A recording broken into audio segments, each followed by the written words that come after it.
À suivre dans un instant, à quelques jours du bac, comment optimiser sa mémoire, le cerveau, ses mystères et quelques exercices à retenir. Cette fois, il ne reste que 4 jours, le compte à rebours est plus que jamais lancé. Les Brésiliens sont-ils prêts pour leur Coupe du Monde?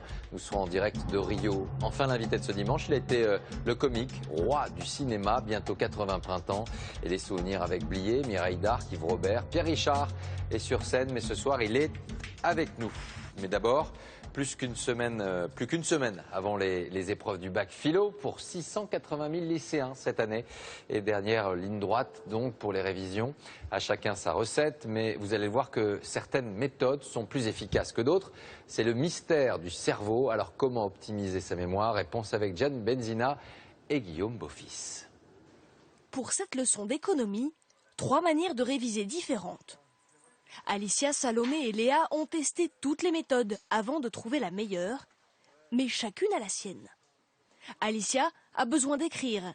Sa leçon est résumée sur des fiches avec un code de couleur bien précis.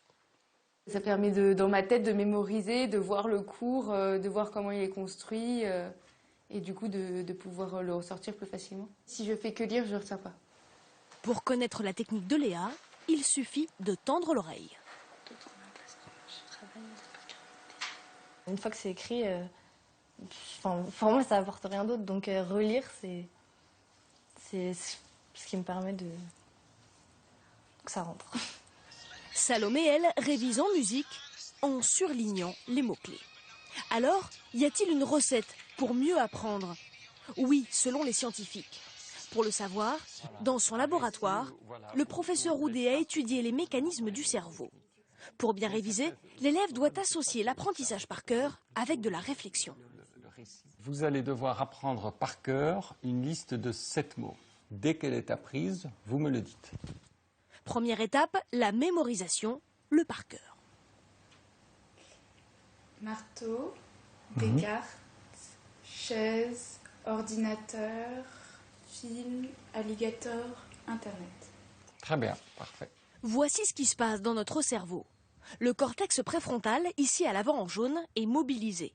Quand la liste est apprise, elle est enregistrée à l'arrière du cerveau, ici en vert. Sélectionne 2 formes géométriques pour rendre... Place ensuite au mécanisme de la réflexion, avec un exercice de logique.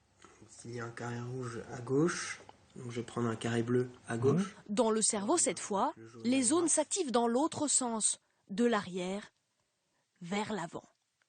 Pour bien réviser, il faut donc faire de la gym à ces neurones et allier les 2 pratiques. Il ne faut pas consacrer l'apprentissage qu'à la répétition. La répétition est utile pour les automatismes, mais il faut aussi faire des exercices de réflexion, c'est-à-dire faire bouger son cerveau dans les 2 sens.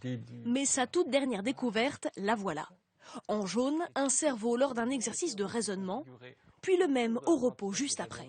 Surprise, les zones actives sont les mêmes. Pour bien apprendre, il faut donc bien se reposer juste après.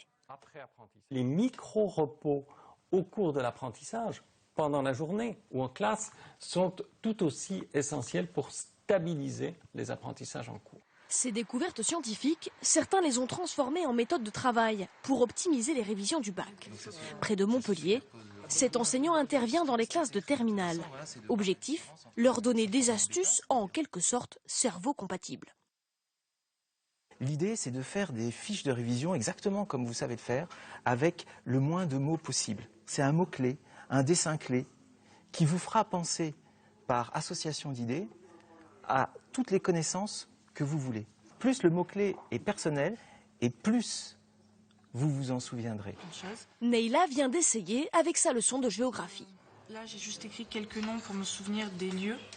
Alors en fait, tu as choisi ces mots-clés parce que pour toi, ils t'évoquaient le plus de choses. Oui. Et pas parce que c'était présent dans un bouquin ou dans un cahier. Autre conseil, fini la petite fiche Bristol. Le cerveau apprend mieux sur format XXL. Grâce à Eric Gaspard, ses élèves ont réadapté leur révision avec succès. Je mémorise plus rapidement et plus facilement. Et je remarque ça dans mes résultats scolaires. On se dit qu'on peut changer, on peut essayer d'améliorer et de voir si ça marche mieux et de se rassurer nous-mêmes pour le bac. Dernier conseil futur bachelier, le jour de l'examen, commencez par répondre aux questions évidentes, celles dont les réponses vous viennent facilement. Ainsi, vous déstressez votre cerveau pour mieux réussir le bac.